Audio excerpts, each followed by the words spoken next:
আকাশবাণী গুৱাহাটী আজিৰ নাট্যানুষ্ঠানৰ নিবেদন জ্যোতিৰ্ময়ী গান্ধাৰী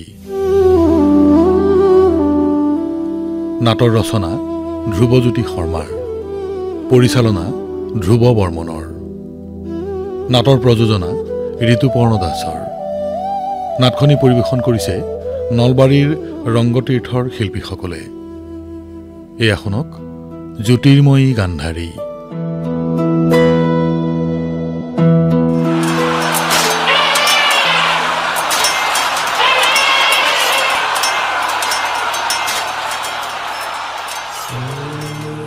এয়া মহাভাৰতীয় যুগ এক ভয়ংকৰ যুগসন্ধি এটা বিভৎস অন্ধযুগৰ প্ৰভাৱ বেদনাত যন্ত্ৰণাক্লিষ্ট বসুন্ধৰা মহাভাৰতৰ যুদ্ধ আকস্মিক ঘটনা নহয় ই এক নিশ্চিত পৰিণতি দুটা বিপৰীতমুখী শক্তিৰ হয়তো যজাতিৰ শাসনকালৰ পৰাই শৰ্মিষ্ঠা দেৱযানীৰ বৈৰিতা কালৰ পৰাই সম্ভৱতঃ যজাতিয়ে পুৰুষ ৰাজসিংহাসনৰ উত্তৰাধিকাৰী নিৰ্বাচন কৰাৰ পাছৰ পৰাই পুৰুৰ পৰাই আৰম্ভ হৈছিল কৌৰৱ বংশৰ প্ৰকৃত ধাৰা যদু নামেৰে সৃষ্টি হ'ল যদু বংশ দুৰ্বসুৰৰ বংশক কোৱা হ'ল যবন বংশপঞ্জীৰ বিচাৰত কৌৰৱ পাণ্ডৱৰ বিবাদ আৰু বিভেদৰ মূলতে ভিন্নমুখী তেজৰ সোঁত আৰু আজি কুৰুক্ষেত্ৰৰ মহাৰণত উঠলি উঠিছে তেজৰ বান্ধন ৰক্তৰে ৰঞ্জিত আজি কুৰুক্ষেত্ৰৰ ৰণাংগন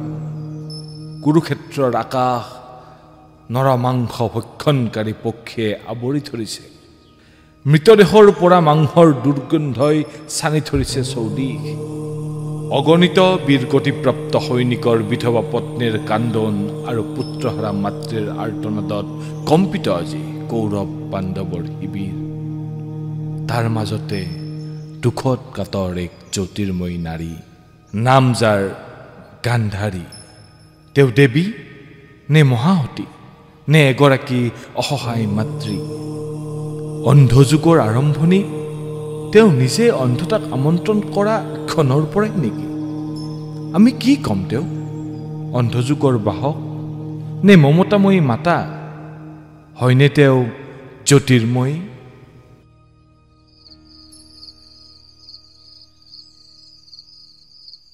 ভীমাশংকৰ ভীমাশংকৰ বন্ধু ভীমাশংকৰ ক'ত আছা বন্ধু মই তোমাক বিচাৰি হাবাথুৰি খাই ফুৰিছোঁ এবাৰ মাত দিয়া না বন্ধু হে ঈশ্বৰ কি কৰোঁ এতিয়া মই বন্ধু বিচ্ছেদ বৰ অসহনীয় প্ৰভু ভীমাশংকৰ ভীমাশংকৰ এবাৰ মাত দিয়া না বন্ধু ইমানকৈ চিঞৰি চিঞৰি কাক মাতিছা তুমি মোৰ প্ৰিয় বন্ধু আমি দুয়ো পাণ্ডৱ পক্ষৰ সৈনিক মই পিছে কৌৰৱৰ সন্তৰী দিনত যুদ্ধৰ সৈনিক নিশা শিবিৰ পৰিদৰ্শন কৰোঁ তুমি কৌৰৱ শিবিৰৰ কাষত জোৰে জোৰে কৰা আৰ্তনাদ শুনি মই লৱৰি আহিলোঁ আৰ্তনাদ নকৰি কৰিম কি কোৱা আমি পূৰ্বৰ পৰাই বন্ধু দুয়ো একেলগে ডাঙৰ দীঘল হৈছোঁ ভাগ্যৰ বলত পাঞ্চাল নৰেশৰ সেনাবাহিনীত যোগদান কৰোঁ আৰু আজি ভাগ্য বিড়ম্বনাত বন্ধুক বিচাৰি হাবাথুৰি খাই ফুৰিছা এই নিশাৰ কুৰুক্ষেত্ৰত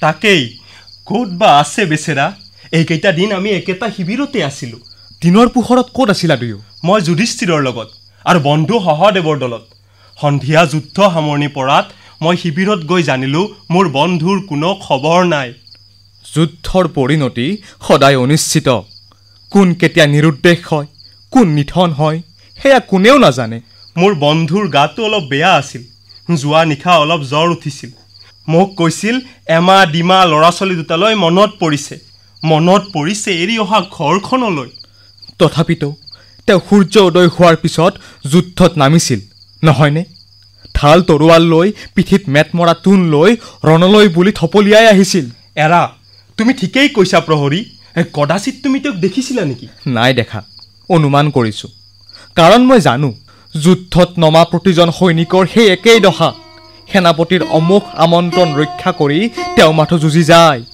যায় কেৱল যুঁজি যায় সেনাপতি যদি ৰণত মৰে তেনেহ'লে বীৰ গতি প্ৰাপ্ত হয় তেওঁৰ বীৰ গতিৰ বতৰাই শোকৰ বন্যা বোৱাই দিয়ে কিন্তু আমাৰ দৰে সৰু সৰু সৈনিকৰ মৃত্যু অথবা নিৰুদ্দেশৰ ঘটনা কালৰ বুকুত স্থান নাপায় কোনেও নাৰাখে সেই খবৰ ৰাখে ৰাখে কেৱল আমাৰ পৰিয়ালৰ সদস্যবোৰে।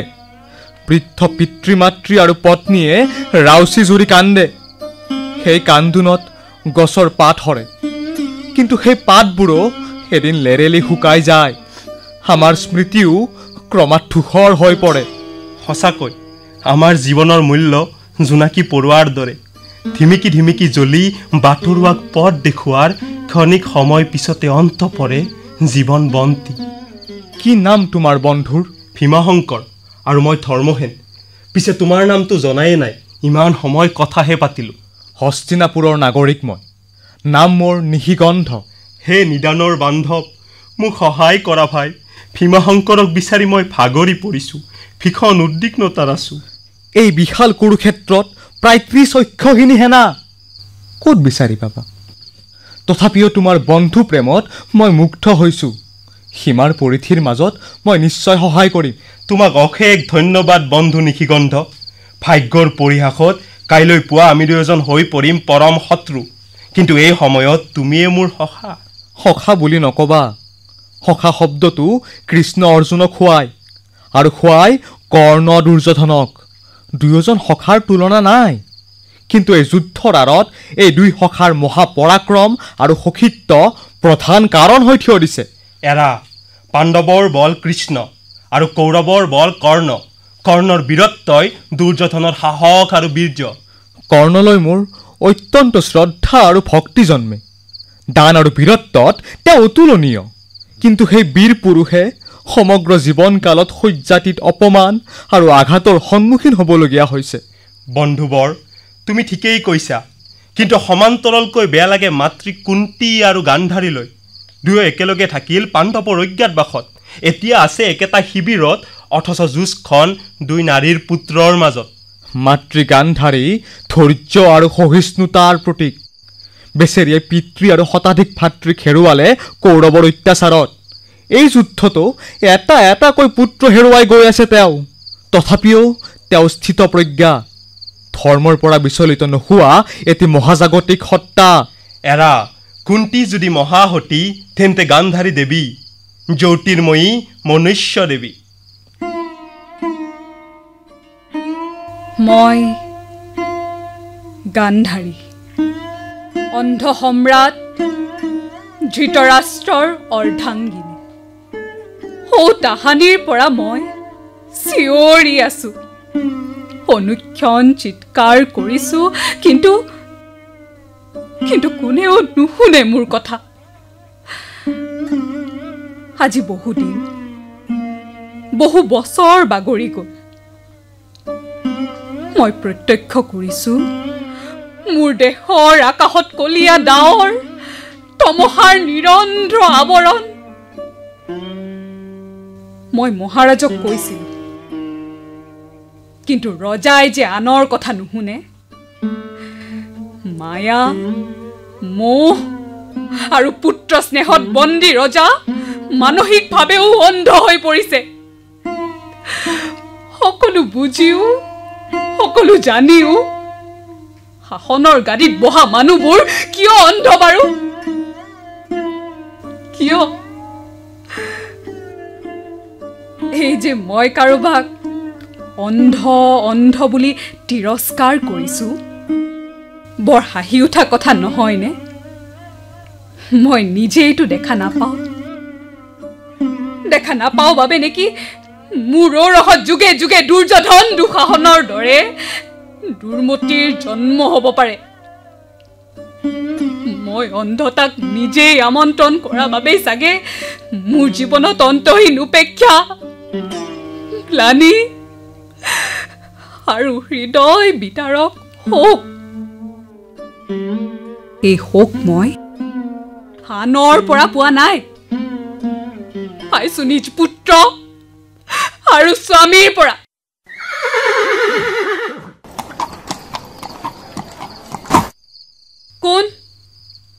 কোন সেয়া যুদ্ধবাজ সেনা ৰুণোৱা খোৰাত উঠি আহিছে এই অভাগিনীৰ ওচৰলৈ? কি লাগে তোমালোকক? একো নালাগে আই, লাগে মাথো আপোনাৰ জ্যোতিৰ্ময় আশীৰ্বাদ। কোন সেয়া? শুনিছো চিনাকি কণ্ঠস্বৰ কৰ্ণ নহয়নে বাৰু? হয় মাতা, ভাগ্যৰ সন্তান সুতপুত্ৰ কৰ্ণ মই।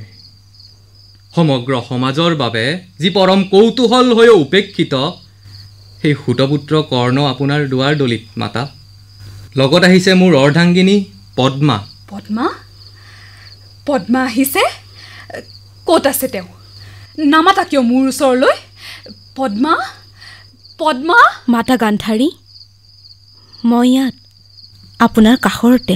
কাষৰত থাকি কিয় দূৰত আছা পদ্মা? আহাচোন মোৰ বুকুৰ মাজলৈ। মাতা, চৰণত ঠাই দিয়ক মহিয়সী। চৰণত নহয়, তোমাৰ স্থান মোৰ বুকুৰ মাজত। মাতা। পদ্মা।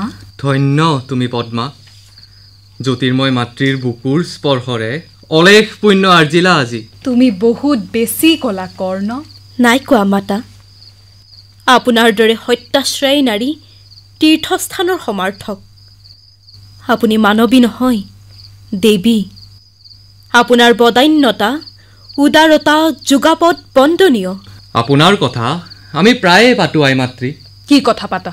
এই যে আপোনাৰ উদাৰতা আৰু মানৱতাবোধ বৰ অতুলনীয়। আপুনি 100 পুত্ৰ আৰু এগৰাকী কন্যাৰ মহিমা মণ্ডিত মাতৃ। আপোনাৰ ধৰ্মৰক্ষা আৰু সত্যাশ্ৰয় চিৰস্মৰণীয়। আপুনি পঞ্চপাণ্ডৱক নিজ পুত্ৰৰ দৰে স্নেহ কৰে। কুলবধূ দ্ৰৌপদী আপোনাৰ আশীষ ধন্যা। দুৰ্যোধন দুঃশাসনৰ ওপৰত আপুনি মানসিক আৰু মহাজাগতিক শক্তি প্ৰয়োগ কৰি মহাপাপত লিপ্ত হোৱাৰ পৰাও সদায় বিৰত ৰাখিবলৈ প্ৰয়াস কৰে। আপুনি অংগৰাজকো সৰ্বদা সত্যপথত থাকিবলৈ উদ্দীপনা যোগায়।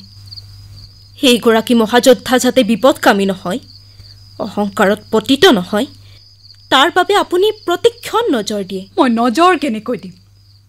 মইতো দেখা নাপাওঁ। দেহৰ চকুৰে নহয় মাতা, মনৰ চকুৰে দিয়া নজৰ মই নিজেই দেখিছোঁ। কোনদিনা? যিদিনা যুৱৰাজ দুৰ্যোধনে এওঁক অংগৰাজ্য দান কৰিছিল, সিদিনা আছিল কুৰুক্ষেত্ৰ মহাৰণৰ অন্য এক প্ৰস্তুতি। মহাৰথী অৰ্জুনৰ সতে সন্মুখ সমৰত লিপ্ত হ'বলৈ উদ্যত হোৱা সেই অনভিপ্ৰেত মুহূৰ্তত আপুনি হৈ পৰিছিল আৱেগিক আৰু উদ্বেলিত। গুৰুগৃহৰ শিক্ষা সমাপ্তৰ শেষত আয়োজিত হোৱা সেই মহা সমাৰোহৰ কথা তোমাৰ মনত আছে পদ্মা? আছে, খুব ভালদৰে আছে। মোৰ মন কহনত স্বামীৰূপে বৰণ কৰা পুৰুষজনে সিদিনা সমানে তিৰস্কাৰ আৰু সন্মান পাইছিল। কুলগুৰু কৃপাচাৰ্য আৰু পাণ্ডৱ বাহিনীয়ে অংগৰাজক সুতপুত্ৰ বুলি যেতিয়া নিন্দিত কৰিছিল, তেতিয়াই পৰম বান্ধৱ দুৰ্যোধনে ৰজা পাতি দিছিল অংগদেশৰ। আৰু পত্নী অবিহনে ৰজাই মৰ্যাদা নোপোৱা সেই অঘোষিত সমাজ নীতিৰ বিলুপ্তি ঘটোৱা হৈছিল পদ্মাক মোৰ সহধৰ্মিনী কৰি। পিছে সেই সময়ত আপোনাৰ আৰু কুন্তী দেৱীৰ মানসিক অস্থিৰতা প্ৰত্যক্ষ কৰি সৈনিক কমল লোচনে মোক আদ্যপান্ত বিৱৰি কৈছিল। কমল লোচন সৈনিক নহয়, তোমাৰ ব্যক্তিগত চোৰাংচোৱা। আপুনি জানে আই এই কথা? মই অন্ধ হ'ব পাৰোঁ, কিন্তু অবুজ নহয়। ক্ষমা কৰিব আই, মোৰ কথাই যদি আপোনাক আঘাত দিছে তাৰ বাবে মই দুখিত। আঘাতটো মোৰ চিৰ সহচৰ কৰ্ণ। আঘাত পাইছিলোঁ গান্ধাৰ ৰজাৰ পৰা, যেতিয়া সকলো জানিও মোক এজন জন্মান্ধৰ লগত বিবাহ দিছিল।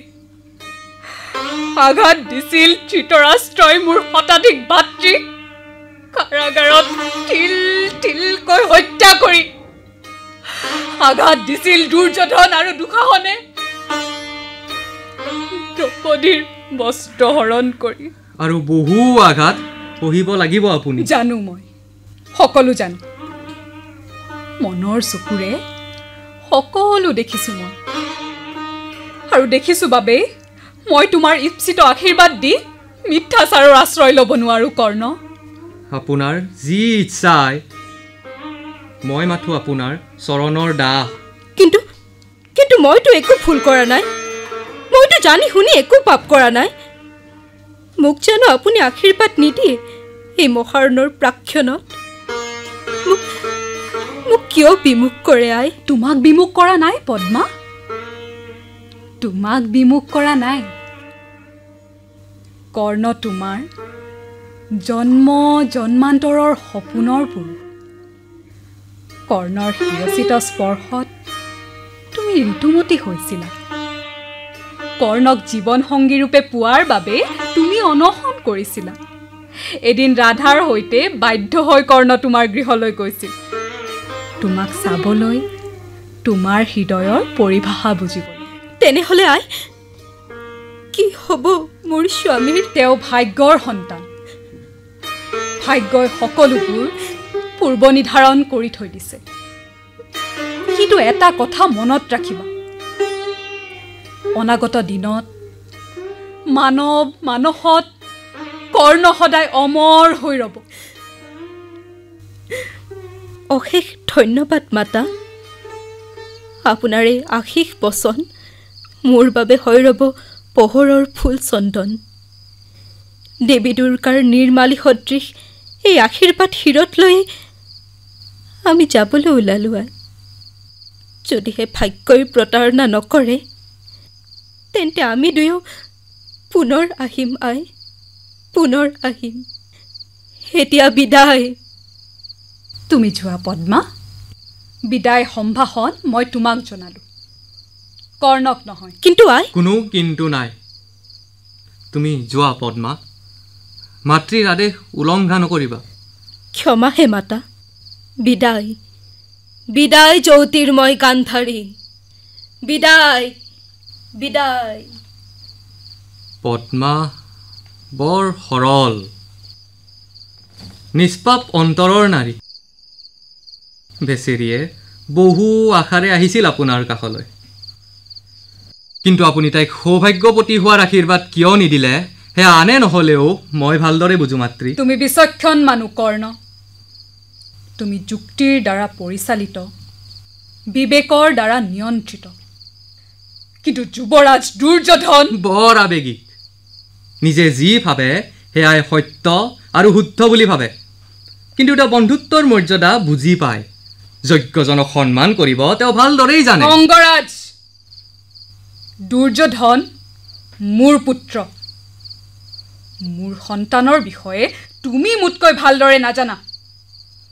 তাৰ দুৰ্মতি আৰু নিজ কাৰ্যক প্ৰত্যক্ষ কৰি মই তাক অন্তৰেৰে ত্যাগ কৰিলো, কিন্তু তুমি তাক এৰিব নোৱাৰিলা। মাতৃ, আপুনি সত্য আৰু ন্যায়ৰ স্বাৰ্থত আপোন পুত্ৰ ত্যাগ কৰিলে। মই বন্ধুত্ব আৰু আনুগত্যৰ স্বাৰ্থত তেওঁক ত্যাগ কৰিব নোৱাৰো। তাৰ মানে তোমাৰ বাবে সত্য, ধৰ্ম আৰু ন্যায়তকৈ বন্ধুত্বৰ আনুগত্য মহান। মোৰ বাবে সেয়াই শেষ সত্য।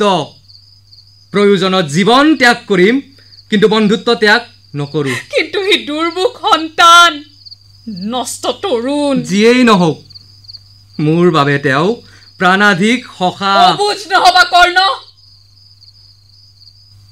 সবুজ নহবা। তুমিতো জানাই, তুমি যাৰ বিৰুদ্ধে যুদ্ধত নামিব ওলাইছা সেই পাণ্ডৱ কুল তোমাৰেই সহোদৰ। মাতা, অ কৰ্ণ, তুমি কুন্তীৰ সন্তান। কুন্তীৰ আশীৰ্বাদ তোমাৰ বাবে বেছি মহত্বপূৰ্ণ। এই আশীৰ্বাদ মই উপেক্ষা কৰিম, কাৰণ তেওঁ বৰ স্বাৰ্থপৰ। জন্ম মুহূৰ্তত অতি নিদাৰুণভাৱে তেওঁ মোক ভাগ্যৰ হাতত অৰ্পণ কৰিছিল। তেওঁৰ পঞ্চপুত্ৰই মোক কৰা লাঞ্ছনা অপমান তেওঁ নীৰৱে সহিছিল। লোকচক্ষুত তেওঁৰ মৰ্যাদা হানি হ'ব বুলি জানি তেওঁ মোক পুতপুত্ৰ কৰিয়েই ৰাখিলে। মোক দিলে এটা অভিশপ্ত জীৱন। নাৰীৰ হৃদয় তুমি নুবুজা কৰ্ণ। নুবুজা নহয়, মই সকলো বুজো। নাৰী যিদৰে মমতাময়ী একেদৰে ক্ষমতালোভী। নিজৰ স্বাৰ্থৰ বাবে আপোন পুত্ৰকো জলাঞ্জলি দিব পাৰে নাৰীয়ে। আৰু কি জানে আই, সিদিনা বাসুদেৱ কৃষ্ণ আহি কৈছিল কুন্তী দেৱীয়ে মোক লগ পাব বিচাৰে। তুমি লগ পালানে? পালো। মোৰ মাতৃয়ে মোৰ পৰা দান বিচাৰিছে, অৰ্জুনৰ জীৱন দান, পঞ্চপাণ্ডৱৰ অভয় দান। মোৰ ৰাইৰ কথা শুনি দুচকুৰে অশ্ৰুধাৰা নিগৰি আহিছিল, কিন্তু দান বিচৰাজনক মই কাহানিও নিৰাশ কৰা নাই। দি দিলোঁ পাণ্ডৱৰ জীৱন দান। আৰু লগতে এয়াও ক'লোঁ, হয় অৰ্জুন জীয়াই থাকিব, নহ'লে মই। আপুনি পঞ্চপাণ্ডৱৰ মাতৃ হৈয়েই জীয়াই থাকিব। পঞ্চপাণ্ডৱৰ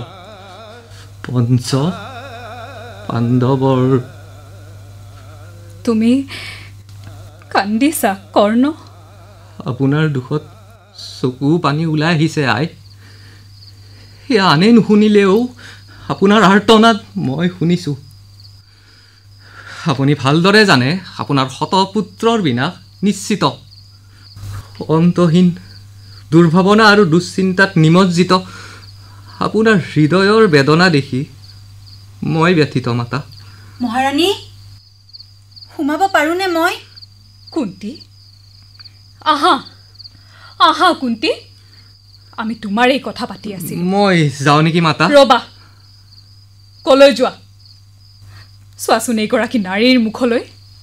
দেখিছানে তেওঁৰ অন্তৰ হতধা বিদীৰ্ণ? মই ইমানকৈ কাৰোৰে অন্তৰ পঢ়িব নোখোজোঁ। মিছা ক'ব নাজানিলে নক'বা কৰ্ণ। অন্তৰৰ পৰিভাষা ভীষ্ম, তুমি আৰু বাসুদেৱ কৃষ্ণই যিমানকৈ জানে, আন কোনেও সিমান নাজানে। সেই তিনিওগৰাকী পুৰুষ জন্মতে মাতৃৰ মৰমৰ পৰা বঞ্চিত। মই অলপ বেছি বাবেই আজিও লাঞ্ছিত, উপেক্ষিত। আৰু কিমান লাজ দিয়া পুত্ৰ। বাহ্যিক আভৰণ চাই মোৰ ওপৰত ভুল ধাৰণা এটি নল'বা। মোৰ হৃদয়ৰ ক্ৰন্দন শুনিবলৈ কুণ্ঠাবোধ কৰিলে মোৰ প্ৰতি ভীষণ অন্যায় কৰা হ'ব পুত্ৰ। তোমাক নদীত বিসৰ্জন দিয়াটো সঁচা, কিন্তু ত্যাগ কৰা নাই কোনো কালে।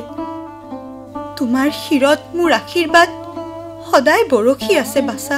কৰ্ণ, কুন্তীৰ বাবে তুমি আজি এই পৃথিৱীৰ মুখ দেখিলা, এই কথা তুমি পাহৰি নাযাবা। তোমাৰ জন্ম মুহূৰ্তৰ প্ৰসৱ বেদনাৰ নিৰ্যাস আজিও মোৰ শৰীৰত বিদ্যমান। সেই ঋণ মই এই জনমত পূৰণ কৰিব নোৱাৰোঁ। সেইবাবে মোৰ সমস্ত আৰ্জিত শক্তি আপোনাৰ স্বাৰ্থ ৰক্ষা হেতু দান দিলোঁ দেৱী। আৰু আপোনাৰ স্বামী ইন্দ্ৰ দেৱতাক, যাৰ ঔৰসত অৰ্জুন জন্ম লাভ কৰিছিল, তেওঁকো মই কুণ্ডল আৰু কৱচ দান দি দিলোঁ সেইদিনা। কৰ্ণ, তুমি সঁচাকৈ মহান দাতা। মহান হ'ব বিচৰা নাছিলোঁ। মই মানুহ হৈয়েই জীয়াই থাকিব খুজিছিলোঁ, কিন্তু সময় নিদিলে, বিধাতাই নিদিলে। আৰু বাসুদেৱ কৃষ্ণয়ো সৰ্বদা চতুৰালি খেলিলে মোৰ লগত। আৰু বহুত অগ্নি পৰীক্ষাৰ সন্মুখীন হ'ব লাগিব তুমি কৰ্ণ। আজীৱন তাকেই কৰিলোঁ মাতৃ। এটাৰ পিছত আন এটা অগ্নি পৰীক্ষা। এতিয়া জুইলৈ ক্ৰমাৎ ভয় কমি আহিছে মোৰ। ভগৱানক অশেষ ধন্যবাদ। মহাসংগ্ৰামৰ প্ৰাক্ষণত দুগৰাকী দেৱীৰ সাক্ষাৎ পালোঁ। মই দেৱী হ'ব নিবিচাৰোঁ, মা হ'ব বিচাৰোঁ। মা, মহাৰথী কৰ্ণৰ মা। সেই অধিকাৰ আপোনাৰ নাই। মই কোনতেও হ'ব নোখোজোঁ। জনমানসত ৰাধা মোৰ আই আৰু অধীৰত পিতা।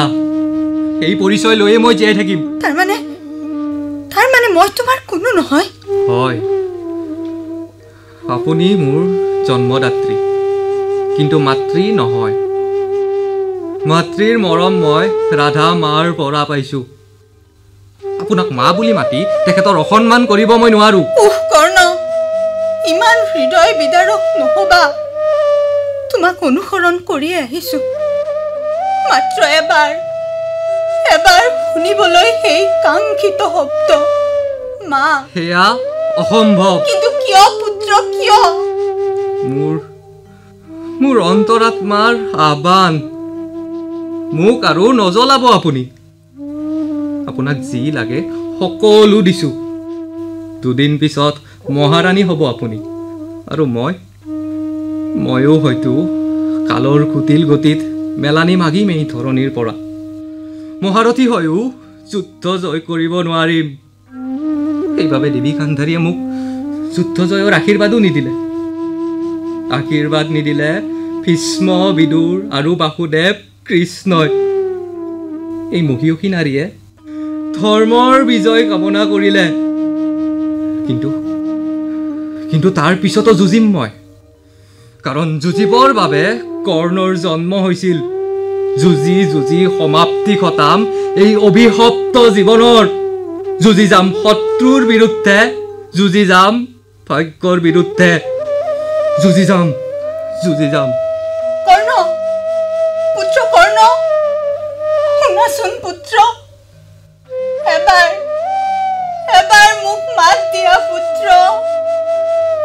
কৰ্ণ আৰু নাহে কুন্তি। নাই, আপুনি ক'লে সি আহিব। সি বৰ অভিমানী, মৰম আকলোৱা। কওক না মহাৰাণী তাক আহিবলৈ। মই মাত্ৰ এবাৰ তাক বুকুৰ মাজত সুমুৱাই মৰম দিব বিচাৰো। মৰম, মাকৰ মৰম মাত্ৰ এবাৰ দিব বিচাৰো। কওক না দেৱী গান্ধাৰী।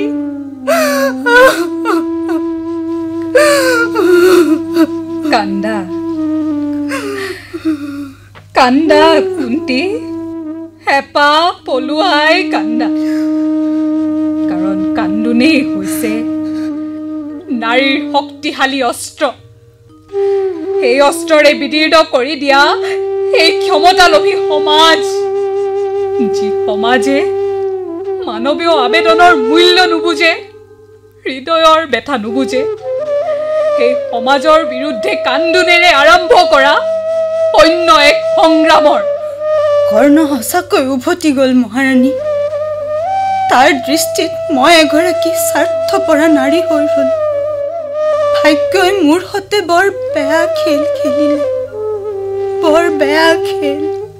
আমি সকলোবোৰ ভাগ্যৰ পুতলা কুন্তি। মোলৈ চোৱা, সমগ্ৰ জীৱন মই কিদৰে কটালো। মোৰ নীতি আদৰ্শ সকলোবোৰ ভাগ্যই ভগ্নস্তূপত কিদৰে পৰিণত কৰিলে।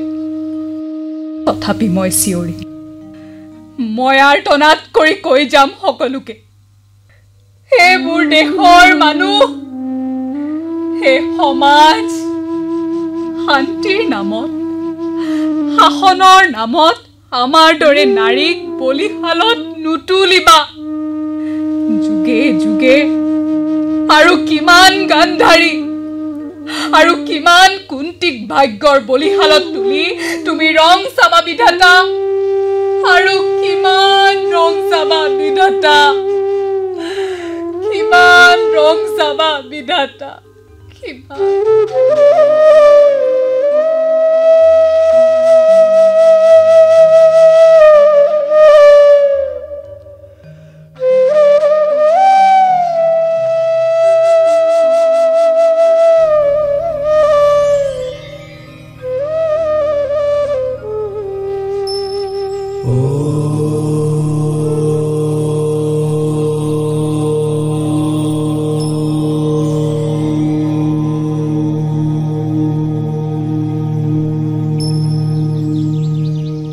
মাতা গান্ধাৰী, কেশৱ, তুমি বিধাতাক বিচাৰি ইমান কৰুণ আৰ্তনাদ কিয় মাতা?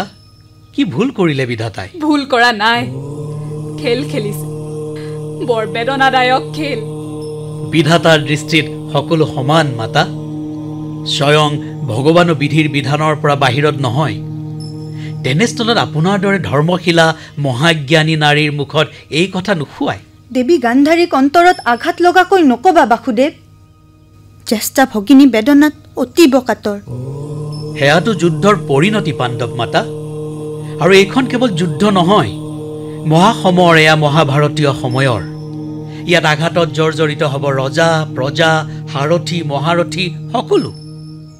ৰক্ষা নাই কাৰো নিয়তিৰ নিষ্ঠুৰ আঘাতৰ পৰা। সেইবাবে মই নিৰন্তৰ প্ৰয়াস কৰিছিলোঁ যুদ্ধৰ ইতি পেলাবলৈ, কিন্তু মই হাৰি গ'লো।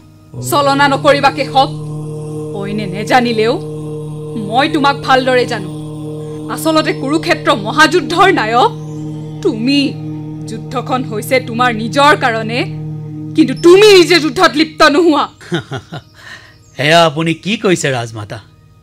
ভুল ধাৰণাৰ বশৱৰ্তী হৈ এনে মিছা অভিযোগ জাপি নিদিব এই নিকিনক। ভুল মই কোৱা নাই দৈৱকী নন্দন। আজিৰ পৰা হেজাৰ হেজাৰ বছৰ পাছতো ইতিহাসে এই কথাকে বিবৃত কৰিব, তুমি সন্মুখ যোদ্ধা নহয়, তুমি দৰ্শক মাত্ৰ। সময়ে সেয়া লক্ষ্য কৰি আছে। সেয়া মই জানো, বুজো, উপলব্ধি কৰোঁ। সেইবাবে মই সন্ধিৰ প্ৰস্তাৱ লৈ গৈছিলোঁ শান্তিৰ দূত হৈ। কিন্তু আপোনাৰ বৰপুত্ৰ ৰাজকুমাৰ দুৰ্যোধনে কৰিলে কি? সুচৈগ্ৰ মেদিনীয় নিদিওঁ বুলি নস্যাৎ কৰিলে শান্তি প্ৰস্তাৱ। দুৰ্যোধন কি? এটা অহংকাৰী অবুধ পুত্ৰ মোৰ। কিন্তু তুমিতো দিব্য পুৰুষ কেশৱ। সকলোৱে জানে তোমাৰ প্ৰকৃত স্বৰূপ। যুদ্ধ শান্তিলৈ পৰিৱৰ্তন কৰিবলৈ তোমাক মাত্ৰ ক্ষণিক সময়ৰ প্ৰয়োজন। অথচ তুমি আপুনি যদি এই সন্তাপেৰে মোক বিদ্ধ কৰিব খুজিছে তাত মোৰ আপত্তি নাই মাতা গান্ধাৰী। মোক দোষাৰোপ কৰি আপোনাৰ হৃদয় যদি তৃপ্তিৰে পৰিপূৰ্ণ হৈছে তেনেহ'লে মই তাক হাঁহি হাঁহি গ্ৰহণ কৰিছোঁ। অৱশ্যে এধানি অন্তৰে অলপ দুখ পাব জ্যোতিৰ্ময়ী নাৰীৰ চিন্তাৰ দিনতাত। যদুমণি, আমি দুখত ব্যাকুল প্ৰাণী। বুকুত জ্বলি আছে নিৰন্তৰ বেদনাৰ জুই। এই ধৰ্মযুদ্ধখনে যদি সবাতোকৈ কাৰোবাৰ অন্তৰ দহিছে তেন্তে আমাৰ দুয়োৰো। আমি একেটা শিবিৰতে আছোঁ, অথচ আমাৰ পুত্ৰহঁতে পৰস্পৰে পৰস্পৰৰ লগত যুঁজিছে। গুৰুৱে শিষ্যৰ লগত, পিতাময় পুত্ৰৰ লগত ৰণত প্ৰবৃত্ত হৈছে। সেয়ে দিশহাৰা পক্ষীৰ দৰে বিধাতাকে সুঁৱৰিছোঁ। সুঁৱৰিলে ঈশ্বৰক অন্তৰে পাই পেহি, কিন্তু কৰ্মৰ ফলৰ পৰা ঈশ্বৰে মুক্ত কৰিব নোৱাৰে। দেৱমন্ত্ৰ প্ৰাপ্তিৰ অনাবিল আনন্দত তুমি অনুচিত প্ৰয়োগ কৰিছিলা। পৰিণতিত কি হ'ল? জ্যেষ্ঠ পাণ্ডৱ কৰ্ণ আজি তোমাৰ পৰা ঢুকি নোপোৱা দূৰৈত। কৰ্ণ আহিছিল কৃষ্ণ মাতা গান্ধাৰীৰ আশীৰ্বাদ ল'বলৈ। হেন সময়তে আমি পুনৰ মুখামুখি হ'লোঁ। আজিও মই তেওঁক কৈছিলোঁ যে তেওঁৰ জন্ম মুহূৰ্তৰ প্ৰসৱ বেদনাৰ নিৰ্যাস আজিও মোৰ শৰীৰত বিদ্যমান। কৰ্ণৰ দৰে বলৱান আৰু জ্ঞানৱান এই পৃথিৱীত বিৰল। কৰ্ণৰ শ্ৰদ্ধা ভক্তি সকলোৰে বাবে আছে, কিন্তু দুৰ্যোধনৰ প্ৰতি অপৰিসীম অনুৰাগ আৰু ভালপোৱা সেয়া অতুলনীয়। মোক যথেষ্ট সন্মান কৰে, কিন্তু অনবৰতে এক আক্ষেপ কঢ়িয়াই লৈ ফুৰে। কি আক্ষেপ? হস্তিনাপুৰে পদে পদে অপমান কৰাৰ আক্ষেপ, ভীম অৰ্জুনে সুতপুত্ৰ বুলি ঠাট্টা মস্কৰা কৰাৰ আক্ষেপ, মাতৃয়ে পৰিচয় গোপন কৰাৰ আক্ষেপ, আৰু আৰু কি? কৃষ্ণ ভক্ত হোৱা স্বত্তেও মই আজীৱন তেওঁৰ সৈতে চলনা আৰু কপট দৃষ্টি ৰক্ষাৰ আক্ষেপ। আন কথা নাজানো, কিন্তু তুমি যে বেয়া পোৱা জনক চলনা আৰু নিপাত নকৰালৈকে নেৰা, সেয়া কিন্তু চিৰন্তন সত্য। তাৰ উদাহৰণ চানুৰ শিশুপাল জৰাসন্ধ আদি। হয়তো এই তালিকাত দুদিন পিছত অন্তৰ্ভুক্ত হ'ব দুৰ্যোধন, দুঃশাসন আৰু মহাবীৰ কৰ্ণৰ নাম। মাতা বুলিও মাতিবা জ্যোৎস্না বিগলিত স্নেহেৰে, আৰু মাতৃৰ বুকু সুধা কৰিবলৈ পৰিকল্পনাত কৰিছা নিখুঁতভাৱে। সঁচাকৈয়ে কি বিচিত্ৰ তোমাৰ বিৱৰ্তনৰ খেল। তেনেহ'লে মাতৃ, আপুনি দুৰ্যোধনৰ পৰাজয় সম্পৰ্কে নিশ্চিত? সহস্ৰভাৱে নিশ্চিত। ৰাজসভাত দ্ৰৌপদীক নগ্ন কৰাৰ বেবিচাৰৰ দিনটোতে দুৰ্যোধনৰ এই যুদ্ধত পৰাজয় নিশ্চিত হৈছে। কিন্তু কৰ্ণৰ দৰে মহাৰথী, ভীষ্মৰ দৰে বিজয়ী আৰু দ্ৰোণাচাৰ্যৰ দৰে অপৰাজয় শক্তি থকাৰ পাছতো এই কথা আপুনি কেনেকৈ ক'ব পাৰিলে মাতা গান্ধাৰী? দিব্য দৃষ্টিৰে ক'ব পাৰিলোঁ মাতৃৰ হৃদয়ৰ অটল গহ্বৰত প্ৰজ্বলিত জ্যোতিৰ্ময় চেতনাৰে। লগতে মই এই কথাও জানো বাসুদেৱ, তুমি যাৰ যাৰ নাম ক'লা সেই সকলো মহাবীৰৰ তোমাৰ কুযুদ্ধতে মৃত্যু হ'ব। তোমাৰ প্ৰৰোচনা আৰু পৰামৰ্শত এটা কুল সমূলাংশে নাশ হ'ব, আৰু আনটো কুলে জীয়াই জীয়াই মৰণক দিয়াই থাকিব। মাতা, এয়া আপুনি কি কৈছে? যি কৈছো আন এগৰাকী দুখুনী মাতৃৰ সন্মুখতে কৈছো। বেচেৰী কুন্তীয়ে জীৱনত বহুত কষ্ট পাইছে, অপমান আৰু গ্লানি সহিছে।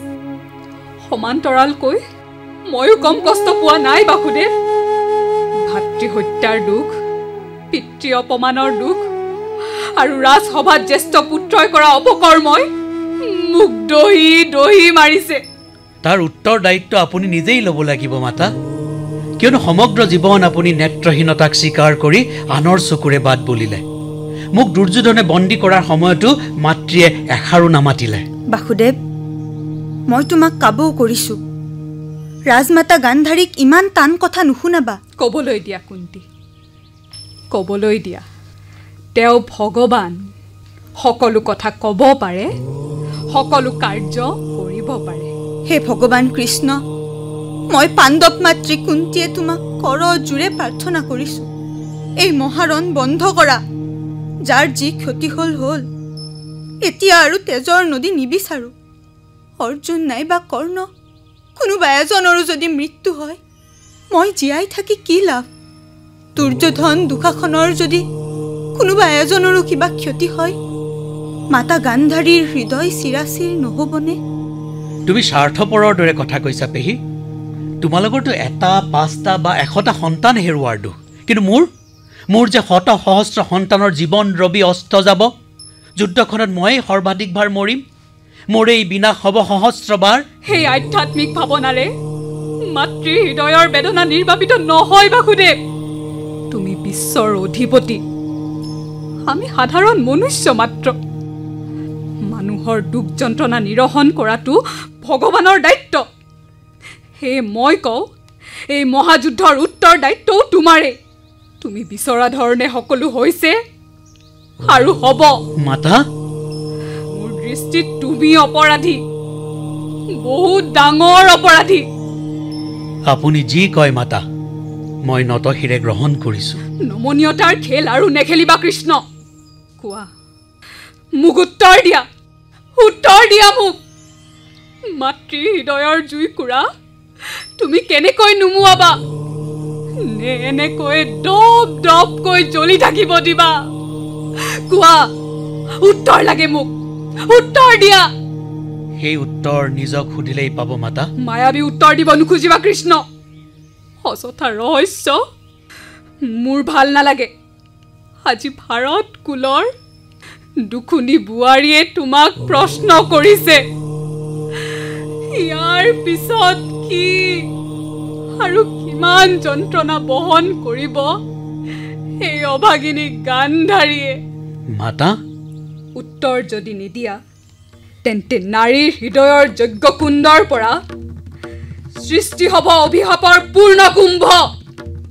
সেই অভিসম্পাতৰ বাবে সাজু থাকা বাসুদেৱ, সাজু থাকা।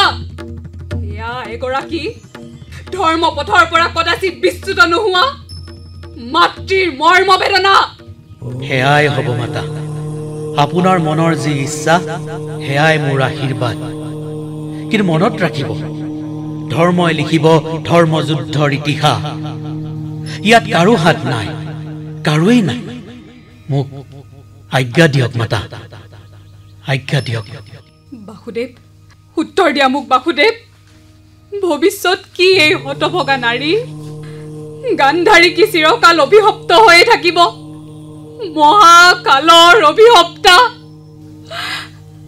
বাসুদেৱ, বাসুদেৱ, উত্তৰ দিয়া মোক বাসুদেৱ, উত্তৰ দিয়া।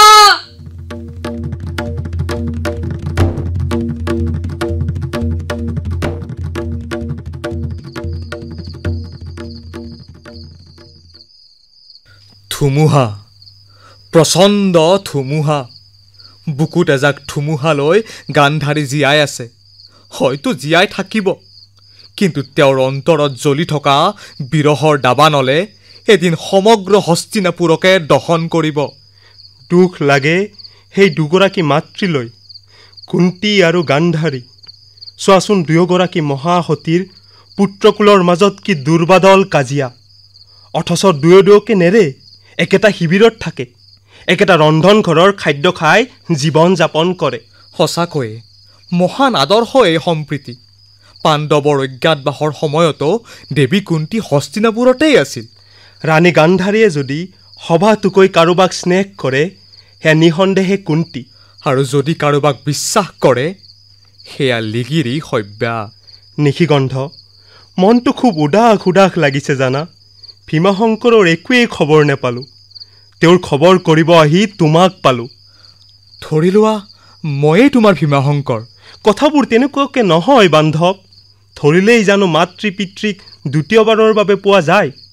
মই তোমাৰ উদাস মনটো পাতল কৰিবলৈহে কৈছোঁ বন্ধু। আমিতো ইমূৰৰ পৰা সিমূৰ ভ্ৰমিলোঁ। বহু মৃতদেহৰ দুৰ্গন্ধ নাকত লাগিল। তেজে লুতুৰি পুতুৰি হোৱা শদেহো দেখিলোঁ, কিন্তু শুংসূত্ৰ নাপালোঁ ভীমাশংকৰৰ। নিশিগন্ধ, তুমি যদি সঁচাকৈ মোৰ দুখ পাতলাব বিচাৰা তেন্তে ধৃতৰাষ্ট্ৰ আৰু দুৰ্যোধনৰ বিষয়ে অলপ কোৱা, যাৰ দূৰকাংক্ষাৰ বাবে আজি 18 ঐক্যসেনী সেনাক মৃত্যুৱে হাত বাহল দি মাতিছে। দুৰ্যোধনৰ কথানো কোনে নাজানে? এজন অত্যন্ত অহংকাৰী, দুৰাচাৰী, আক্ৰোশী মানুহ, যিয়ে মামা শকুনিৰ লগত এটাৰ পিছত এটা জঘন্য অপৰাধ কৰিছে। কিন্তু ধৃতৰাষ্ট্ৰ বেয়া মানুহ নহয়। তেওঁৰ দোষ এটাই, পুত্ৰ স্নেহত বৰ বেয়াকৈ অন্ধ। কিন্তু তেওঁতো জানিব পাৰিলে মহাৰথী ভীষ্ম এতিয়া ৰণভূমিৰ হৰসজ্জাত। দ্ৰোণৰ নেতৃত্বত কৰ্ণই যুঁজিছে যদিও পাণ্ডৱক নিয়ন্ত্ৰণ কৰিব পৰা নাই। বৰঞ্চ 11 দিনৰ পিছত পাণ্ডৱ যেন অপৰাজয় শক্তিলৈ ৰূপান্তৰ হৈছে। কথাটো হয়। সেইবাবে কৰ্ণক গান্ধাৰীয়ে বিজয় হোৱাৰ আশীৰ্বাদ নিদিয়াৰ নিশা গান্ধাৰীৰ সৈতে দুৰ্যোধন মিলিত হৈছিল। ধৃতৰাষ্ট্ৰক যুদ্ধৰ সংবাদ দিবলৈ দুৰ্যোধন গৈছিল অন্তেশপুৰলৈ আৰু ধৃতৰাষ্ট্ৰৰ সন্মুখতে মাকক প্ৰশ্ন কৰিছিল। এয়া তুমি উচিত কৰ্ম নকৰিলা। দানবীৰ ৰূপে যি চৰাচৰ বিশ্বত প্ৰসিদ্ধ, পৰশুৰামৰ শিষ্যত্বৰে যি মহিয়ান, সেইগৰাকী মহান যোদ্ধা কৰ্ণক তুমি নিৰাশ কৰিব নালাগিছিল। মোক আশীষ নিদিলা নাই, মোৰ কোনো আক্ষেপ নাই, কাৰণ মই উদ্ধত দুৰ্বিনীত। কিন্তু মহাৰথী কৰ্ণটো এজন সদাচাৰী ধৰ্মজ্ঞ পুৰুষ। তেওঁক তুমি কিয় বঞ্চিত কৰিলা মাতা? মহাৰাণী, তুমি নিমাত কিয়? তোমাৰ স্নেহৰ পৰশেৰে উজ্জীৱিত জ্যেষ্ঠ পুত্ৰ দুৰ্যোধনে এটি প্ৰশ্ন কৰিছে তোমাক। অথচ তুমি মৌন ব্ৰত পালন কৰি বিষয়টো এৰাই চলিছা। কিয় এই মৌন ব্ৰত প্ৰিয়ে? কিয়? মৌনতা পৃথিৱীৰ ভিতৰতে শক্তিশালী প্ৰত্যুত্তৰ। ইয়াতকৈ বেছি জানিব ইচ্ছা নকৰিব আৰ্যপুত্ৰ। নজনা বিষয় এটা জানিব খোজাটো অপৰাধ নেকি মাতা? তেনেহ'লে এই ধৰাৰ বুকুত অন্বেষণ অথবা জিজ্ঞাসাৰ কোনো মূল্য নাথাকিব। অজ্ঞানিতাৰ আন্ধাৰতে ৰৈ যাব মানৱ কুল। সৰু কথা এটাক বেছি জটিল কৰিব নোখোজিবি দুৰ্যোধন। এয়া সৰু কথা নহয় দেৱী গান্ধাৰী। যুদ্ধ এখন হৈছে, মহাযুদ্ধ, যি যুদ্ধত আমাৰ বিজয় নিশ্চিত আছিল। কিন্তু হঠাতে পিতামহৰ হৰসজ্জাই সকলো উলট পালট কৰি দিলে। পিতামহে যুদ্ধক্ষেত্ৰ ত্যাগ কৰাৰ পিছত কৰ্ণ সাজু হৈছে মহাৰণলৈ। কৰ্ণই কাৰ বাবে যুঁজিব? তোমাৰ পুত্ৰৰ বাবে যুঁজিব, হস্তিনাপুৰৰ বাবে যুঁজিব। কিন্তু তুমি হেধানী আশীষেৰে সেই শক্তিধৰক প্ৰোৎসাহিত নকৰিলা। আৰু তুমি কৈছা সেয়া সৰু কথা। হস্তিনাপুৰত ইয়াতকৈ বহুত ডাঙৰ ডাঙৰ ঘটনা সংঘটিত হৈছে মহাৰাজ, যিবোৰ ঘটনাত আপুনি মৌন হৈ আছিল আৰু মই সংশয় প্ৰকাশ কৰিছিলোঁ। এইবিলাক কথা এতিয়া এৰা গান্ধাৰী। পুত্ৰ দুৰ্যোধনৰ কথা ভাবা, কৌৰৱ বংশৰ অস্তিত্বৰ কথা ভাবা। তুমি দেখা নাই কেনেদৰে মাতৃ কুন্তীৰ আশীষেৰে ধন্য হৈ পাণ্ডৱে হেৰুৱা মনোবল উভতাই পালে? দেখা নাই তুমি কিদৰে ভীমে এটিকৈ 49টা আমাৰ পুত্ৰক হত্যা কৰিলে? তাৰ পাছতো মাতাই কৰ্ণক বিজয়ী ভৱ বুলি নকলে, যশস্বী ভৱ বুলিহে আশীষ দিলে। ইয়াৰ পৰাই এইটো কথাই স্পষ্ট নেকি মাতা? পিতামহ ভীষ্ম, গুৰু দ্ৰোণৰ দৰে তুমিও মোৰ বিজয় কামনা নকৰা? কিয় মাতা? কিয় মোৰ প্ৰতি সকলোৰে অৱজ্ঞা অৱহেলা? কিয় মোৰ কৰ্ম, মোৰ ধৰ্মক মানুহে বেকা দৃষ্টিৰে চাই? কাৰ কি অন্যায় কৰিছোঁ মই? শত্ৰুতা যদি কৰিছোঁ ভীম অৰ্জুনৰ সৈতে কৰিছোঁ, কাৰণ সিহঁত আমাৰ বংশৰ নহয়, বহিৰাগত। চুক্তি যুদ্ধ যদি কৰিছোঁ কৃষ্ণ আৰু বিদুৰৰ সৈতে কৰিছোঁ, কিয়নো দুয়োজনে চিৰদিন মোক ঠাট্টা মস্কৰাই কৰিলে। কৃষ্ণক সমগ্ৰ জীৱকুলে ভগৱান জ্ঞান কৰে, আৰু তই অন্তৰৰ পৰা তেওঁৰ শত্ৰুতা কৰ। বিদুৰ আৰু পাণ্ডুৱে যি ধন সোণ আৰ্জিছে তাৰে ওপৰত বহি তই ভোগ কৰিছ, অথচ বিদুৰক তই চকুৰ কুটা বুলি ভাব। সুযোগ পালেই তেওঁক অপমান কৰ। মহাৰাজ, অপমান কৰিলেই ধৰ্মাত্মা বিদুৰ সৰু হৈ নাযায়। জগতখনে তেওঁক গুণী জ্ঞানী মহাত্মা জ্ঞান কৰে। সঞ্জয়, তুমি তুমি এই অসময়ত কিয় প্ৰৱেশ কৰিলা অন্তেশপুৰত? অসময়ত বুলি এতিয়া আৰু নিৰ্দিষ্ট ক্ষণ নাই মহাৰাজ। দিব্য দৃষ্টি পাইছোঁ যেতিয়া সকলো শংকা সত্য প্ৰকাশ কৰাটো সেৱকৰ ধৰ্ম। আগতে আপুনি নিজৰ ধৰ্ম পালন কৰক অমাত্য। এই সময়ত আমাৰ আলোচনাত যুক্ত হোৱাটো ঔচিত্যবোধত নপৰে। তোমাৰ সমস্যাটো কি জানা ৰাজকুমাৰ? তুমি কৰ্ণ শুকুনিক বাদ দি কাকো সঠিক মৰ্যাদা নিদিয়া। দিয়া হ'লে শ্ৰীকৃষ্ণক ৰাজসভাত বন্দী কৰাৰ দুঃসাহস নকৰিলাহেঁতেন। বন্দী নকৰি কি কৰিব লাগিছিল? শস্যাগ্ৰ মেদিনী পোৱাৰ পাণ্ডৱৰ যোগ্যতা নাই বুলি বাৰম্বাৰ কোৱাৰ পিছতো ইন্দ্ৰপথ, পানীপথ, তিলেপথ লাগে কৃষ্ণক। এই 5 গাঁৱৰ বিশাল ভূমিত পুনৰ স্থাপন কৰিব খোজে পাণ্ডৱৰ ৰাজ্য। আকৌ এবাৰ মহা আয়োজন অশ্বমেধ যজ্ঞৰ। কিন্তু পাৰিলা জানো কৃষ্ণক বন্দী কৰিব? সেই দিব্য পুৰুষক তুমি সাধাৰণ মানুহৰ দৰে আচৰণ কৰিলা, ৰাজসভাত কটু সমালোচনা কৰিলা। তুমি লক্ষ্য কৰিছিলানে সেই সময়ত মহাৰাজ আৰু দেৱী গান্ধাৰীৰ অসহায় দিশহাৰা ৰূপ? মই পিছে লক্ষ্য কৰিছিলোঁ। সঞ্জয়, সেইবিলাক কথা বাদ দিয়া, আচল কথালৈ আহা। তোমাৰ দিব্য দৃষ্টিত কৌৰৱৰ ক্ষতি হোৱাৰ আৰু কিবা ঘটনা পোহৰলৈ আহিছে নেকি? এই দিব্য দৃষ্টিয়ে মোৰ বাবে কাল হৈ পৰিছে। সত্যক দেখিছোঁ, বুজিছোঁ, কিন্তু পোনপটীয়াকৈ ক'ব নোৱাৰোঁ। ক'লে আপোনাৰ অন্তৰে আঘাত পাব। আপুনি আঘাত পোৱা কাম মই কৰিব নোৱাৰোঁ মহাৰাজ, কাৰণ আপোনাক মই ভক্তি কৰোঁ। সেই নিশাৰ এন্ধাৰ নেওচি মই আহিছোঁ। আমাৰ প্ৰতি থকা তোমাৰ অনুৰাগ মই বুজি পাওঁ সঞ্জয়। পিছে কোৱাচোন, এনে কি শংকাৰ বাবে তুমি আহিলা? মই আহিলোঁ আপোনালোকক তিনিওকে লগ পাবলৈ। মোৰেই সৌভাগ্য, তিনিও একেলগে বিদ্যমান। এনে কি উদ্দেশ্য অমাত্য সঞ্জয়? উদ্দেশ্য নহয়, আবেদন। আবেদন? কি আবেদন? আবেদন এই যুদ্ধ বন্ধ কৰাৰ। নাই, এয়া অসম্ভৱ। দুৰ্যোধনে জীৱনৰ সমস্ত সাধনা, সমস্ত প্ৰাপ্তি হেৰুৱালেও যুদ্ধৰ পৰা আঁতৰি নাহে। যদি এই যুদ্ধ 10 দিন চলে তেনেহ'লে কৌৰৱৰ কোনো সদস্য জীৱিত নাথাকিব মহাৰাজ। এই কথা 2 দিব্য শক্তিয়ে নিশা দুপৰত নিজে আহি কৈছে মোক। কোন সেই শক্তি? কৃষ্ণ আৰু কালী। কালী? দেৱী কালী? হয়, চামুণ্ডা কালী, যিয়ে সংহাৰ ৰূপ পৰিগ্ৰহণ কৰি অৰ্জুনৰ বানত অৱস্থান কৰিছে। আনজন ধৰ্ম নিৰঞ্জন কৃষ্ণই ৰথৰ সাৰথি হৈ যুদ্ধত প্ৰবৃত্ত হৈছে।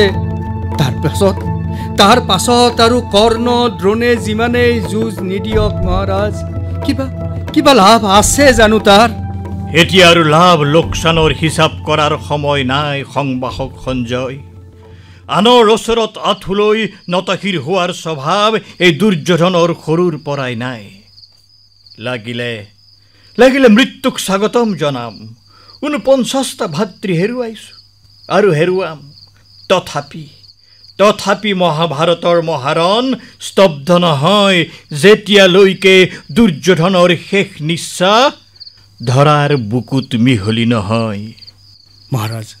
মহাৰাজ, আপোনাৰ পুত্ৰক কওক যে ডেৰক ভগৱানৰ বিৰুদ্ধে যুঁজত জয়লাভ এয়া সপোনৰ অগোচৰ কথা। কিন্তু দেৱী শক্তি কৌৰৱৰ ওপৰত নাৰাজ কিয়? আমিতো সদায়েই ভগৱতীৰ পূজা অৰ্চনা কৰোঁ। কুলদেৱীৰ মন্দিৰত শক্তি সাধনা আমাৰ ৰাজ পৰিয়ালৰ পৰম্পৰা। কুলবধূক ৰাজসভাত বস্ত্ৰহৰণ কৰাৰ পিছত কুলদেৱীক যিমানেই আৰাধনা নকৰক কিয়, তেওঁ আশীৰ্বাদ বৰিষণ নকৰে। আৰ্যপুত্ৰ, সবাতোকৈ ডাঙৰ ক্ষতি হৈছে বিদুৰক কুৰুক্ষেত্ৰৰ পৰা আঁতৰাই ৰখাটো। বিদুৰ হস্তিনাপুৰৰ ৰাজসভাত নাই, মানে ধৰ্মত নাই। ধৰ্ম য'ত নাই তাত বিজয় অসম্ভৱ মহাৰাজ। ধৰ্মৰ খুঁটি আঁতৰাই পেলোৱাটো মহাভুল হৈছে। মহাভুল কাৰ হৈছে সঞ্জয়? কেৱল মোৰ পুত্ৰ দুৰ্যোধন আৰু এই অন্ধ ধৃতৰাষ্ট্ৰৰে নহয় জানো? মহাৰাজ, আচলতে কি জানা সঞ্জয়? মোৰ নিজৰ বিৰুদ্ধেই তীব্ৰ ৰণত নামিবৰ মন যায়। পুত্ৰ শোকত দগ্ধ হৈ চিঞৰি চিঞৰি কান্দিবলৈ, আৰু মন যায় শ্ৰীকৃষ্ণৰ চলনাৰ বিৰুদ্ধে তীব্ৰ প্ৰতিবাদ কৰিবলৈ। ৰাজসভাৰ সকলো জ্যোতিষীয়ে মোক কৈছিল প্ৰতিটো গ্ৰহ দুৰ্যোধনৰ শুভ স্থানত। কিন্তু কৃষ্ণই সেই ৰাশি চক্ৰৰ গতি ওলোটাই দিলে। কৃষ্ণৰ চলনাতে পিতামহ ভীষ্ম আজি হৰশয্যাত। কৰ্ণৰ কবচ কুণ্ডল ইন্দ্ৰই দান স্বৰূপে লৈ গ'ল কৃষ্ণৰ কুটিল মন্ত্ৰণাত। অথচ কৃষ্ণ পুত্ৰ শাম্ব দুৰ্যোধনৰ জীয়ৰী লক্ষণাৰ স্বামী। সম্বন্ধত দুয়ো যিমান আপোন তাতোকৈ শত্ৰুতা বেছি। সেয়ে মোৰ হৃদয় ভাগি পৰে। আত্মাই কষ্ট পায়। কিন্তু মই একো কৰিব নোৱাৰো। জন্মান্ধ যে মই। হয়তো ইতিহাসে মোক কব অন্ধযুগৰ বাহক বুলি, পুত্ৰ স্নেহত অন্ধ বুলি, আৰু মই নীৰৱে সহি যাম বিধিৰ বিধান।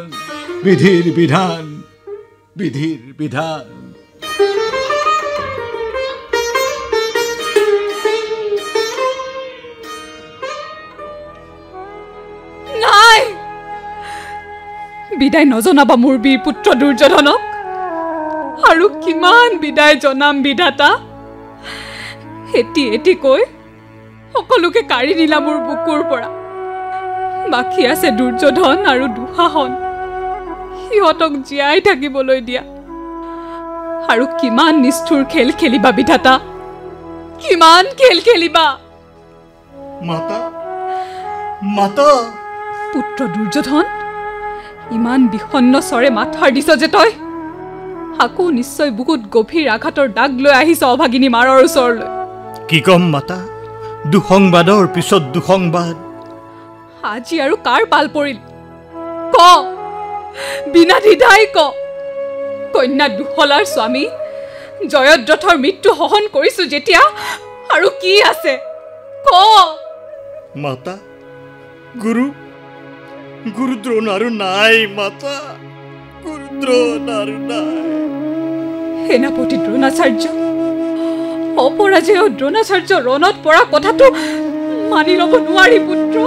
মানি ল'ব লাগিব মাতা, মানি ল'ব লাগিব। গুৰুদ্ৰোণে আজি শ্ৰেষ্ঠতম প্ৰিয় শিষ্য অৰ্জুনৰ সতে সন্মুখ সমৰত নামিছিল। কৃষ্ণৰ অনিৰ্বাৰ অনুপ্ৰেৰণা আৰু দুৰ্দমনীয় শক্তিৰে অৰ্জুনে আজি ভয়ংকৰ ৰূপ লয়। অৰ্জুনৰ যুদ্ধ কৌশলত আজি প্ৰমাণ হ'ল গুৰুতকৈ শিষ্য মহত্তৰ। অৰ্জুনৰ বানত অচেতন হৈ পৰা গুৰুদ্ৰোণক মই বিজুলী গতিৰে উদ্ধাৰ কৰি আনিছিলোঁ। কিন্তু কৃষ্ণই পুনৰ চলনাৰে গুৰুদ্ৰোণকো আজি বধ কৰে মা, ঠিক জয়দ্ৰথ বধৰ দৰে। কৃষ্ণ অস্ত্ৰ তুমি নলও বুলি যুদ্ধৰ আগত অনৰ্থক শপত ললা, অথচ এটাৰ পিছত এটা নিৰ্মম হত্যা কেৱল তোমাৰ চলনাত সম্পন্ন হৈছে।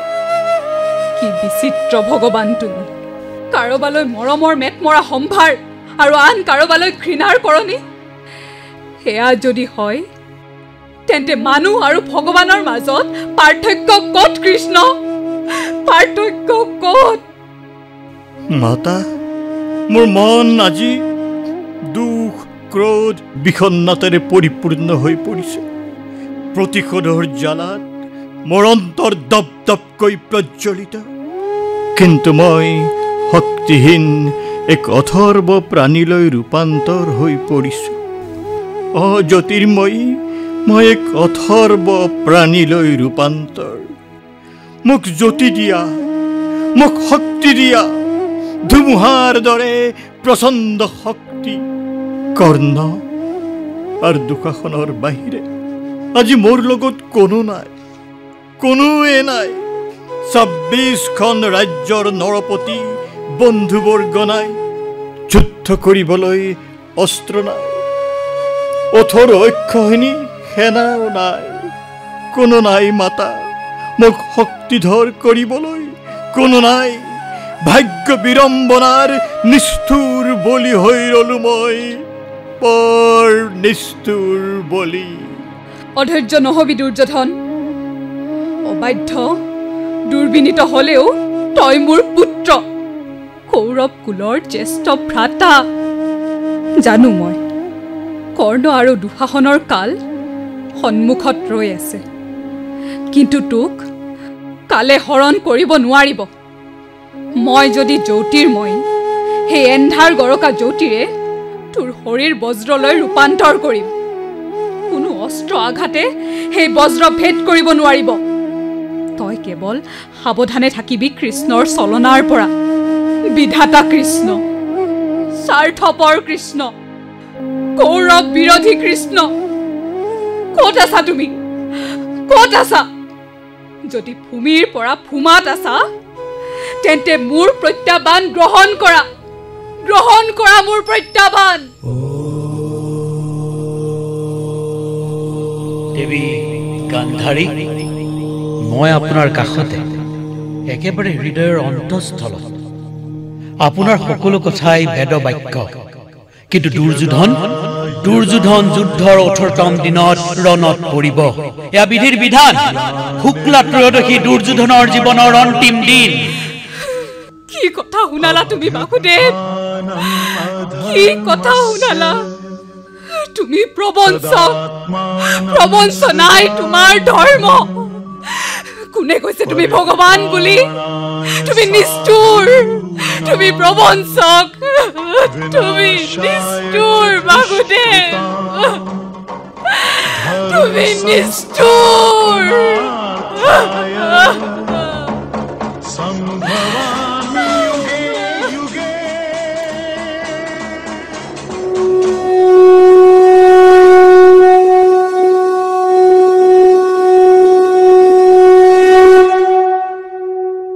জ্যোতিৰ্ময়ী গান্ধাৰী। নলবাৰীৰ ৰংগতীৰ্থৰ শিল্পীসকলে পৰিৱেশন কৰা নাটখনি শুনিলে। নাটৰ বিভিন্ন চৰিত্ৰত অভিনয় কৰিলে গান্ধাৰী মহুৱা বহাগী, কুন্তী হিয়া হাজৰিকা, কৰ্ণ প্ৰজ্ঞান শৰ্মা, কৃষ্ণ সীমান্ত বাৰ্মা, পদ্মা পুষ্পাঞ্জলি বৰ্মন, ধৃতৰাষ্ট্ৰ হিৰু তালুকদাৰ, সঞ্জয় ধ্ৰুৱ বৰ্মন, ধৰ্মসেন সৌৰভ বৰ্মন, নিশিগন্ধ হিমাৰ্ণৱ শৰ্মা, ঘোষক বিশাল বিক্ৰম চৌধুৰী। আৰু দুৰ্যোধনৰ চৰিত্ৰত অভিনয় আৰু নাটৰ ৰচনা আছিল ধ্ৰুৱজ্যোতি শৰ্মাৰ। নাটখনি পৰিচালনা কৰিলে ধ্ৰুৱ বৰ্মনে। নাটৰ বাণীবন্ধন আৰু সম্পাদনা ধনজিৎ বড়োৰ, প্ৰযোজনা ঋতুপৰ্ণ দাসৰ।